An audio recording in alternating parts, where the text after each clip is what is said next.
আরও প্রচুর এরকম ফর্মুলা রয়েছে, সেগুলো সবই আমরা শিখব, কিন্তু তার আগে আর দুটো এখানে আমি অ্যাড করে দিচ্ছি।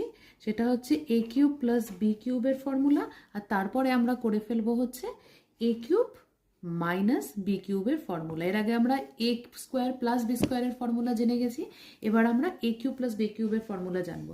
সেটা হচ্ছে এ প্লাস বি একটা ব্র্যাকেটে দেন A square minus A B plus B square, অথবা সেটাকে আমরা আবার কিভাবে অন্যভাবে ভাবতে পারি, এ plus B whole cube minus 3ab then ব্র্যাকেটে এ প্লাস বি বা ইন্টু এ প্লাস বি। ঠিক আছে, আর পরেরটা হচ্ছে A cube minus B cube, সেটা হচ্ছে A minus B then A square plus A B plus B square, and আরেকটা হচ্ছে A minus B whole cube plus 3ab ব্র্যাকেটে এ মাইনাস বি বা ইন্টু এ মাইনাস বি। মনে রাখতে হবে এগুলো কিন্তু এটা থেকে এটা চেঞ্জ করেই এসেছে। এখানে যদি আমরা এটাকে ভাঙি বা এটাকে যদি ভাঙি তাহলেই কিন্তু আমরা এটাকে পাবো।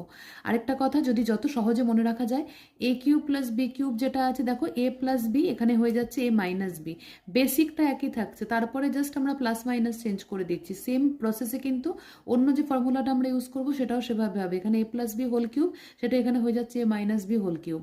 আবার এখানে হচ্ছে মাইনাস 3ab প্লাস ব্র্যাকেটের মধ্যে এ প্লাস বি, আর এখানে যাবে প্লাস 3ab ব্র্যাকেটের মধ্যে এ মাইনাস বি। এগুলো আমাদের মনে রাখতে হবে। পরের পর্বে আমরা এরকম অ্যালজেব্রার আরও ফর্মুলাস নিয়ে আলোচনা করব।